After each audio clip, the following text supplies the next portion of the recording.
Bapak, Ibu, dan saudara-saudari terkasih dalam Tuhan kita Yesus Kristus, semoga kita sekalian senantiasa beroleh damai sukacita, berkat berlimpah, dan kasih karunia Tuhan.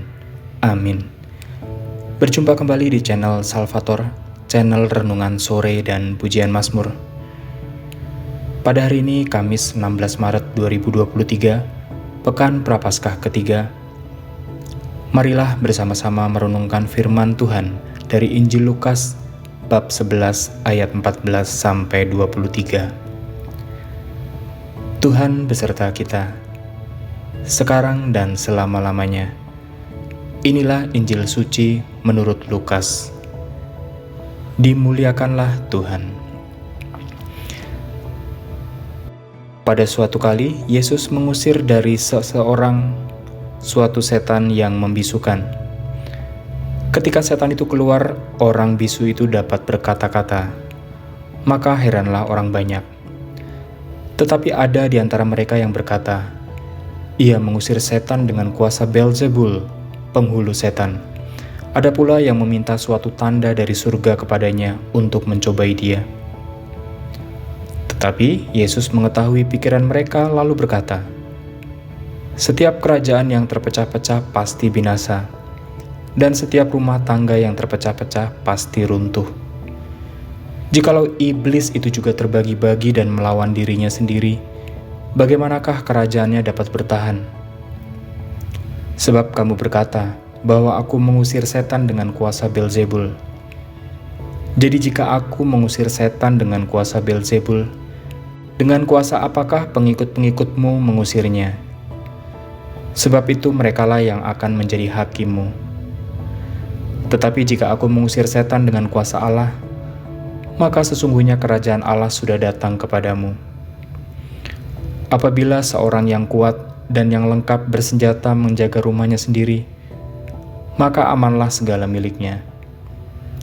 Tetapi jika seseorang yang lebih kuat daripadanya menyerang dan mengalahkannya, maka orang itu akan merampas perlengkapan senjata yang diandalkannya dan akan membagi-bagikan rampasannya. Siapa tidak bersama aku, ia melawan aku, dan siapa tidak mengumpulkan bersama aku, ia mencerai-beraikan."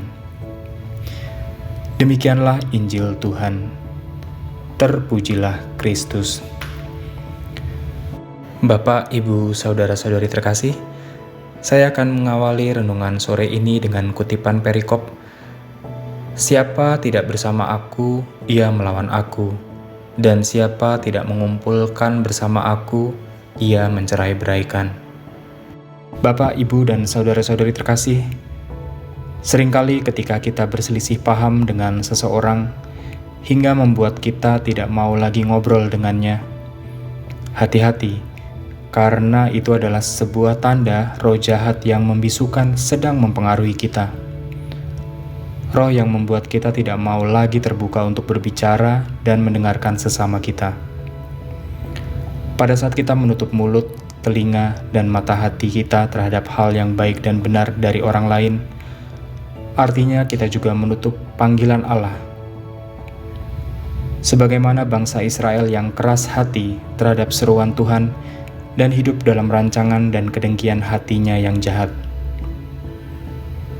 Bapak, Ibu, saudara-saudari terkasih, jika kita hanya menilai orang lain dari kacamata kita sendiri, kita hidup di dalam dunia dan pikiran sendiri, dan tidak mau terbuka berkomunikasi.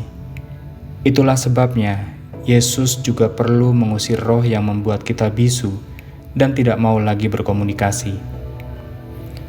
Bisa jadi, dengan membuka komunikasi yang baik dengan sesama, kita juga membuka peluang dan berkat, serta pengetahuan yang Tuhan titipkan.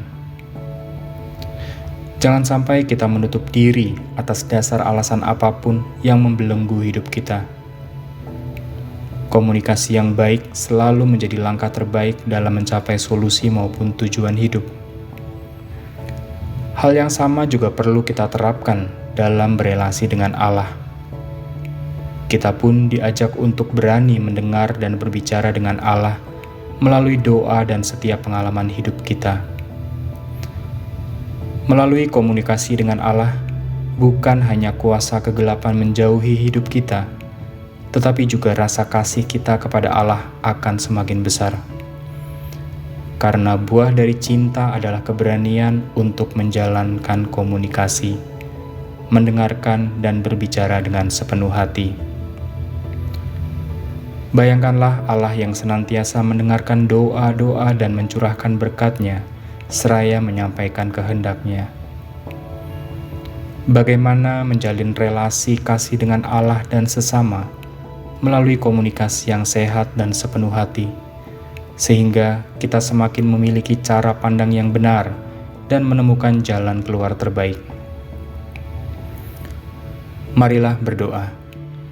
Ya Bapa, kami mengucap syukur atas sabda-Mu hari ini, yang mengajarkan kami betapa Yesus senantiasa membuka jalan komunikasi dengan kami.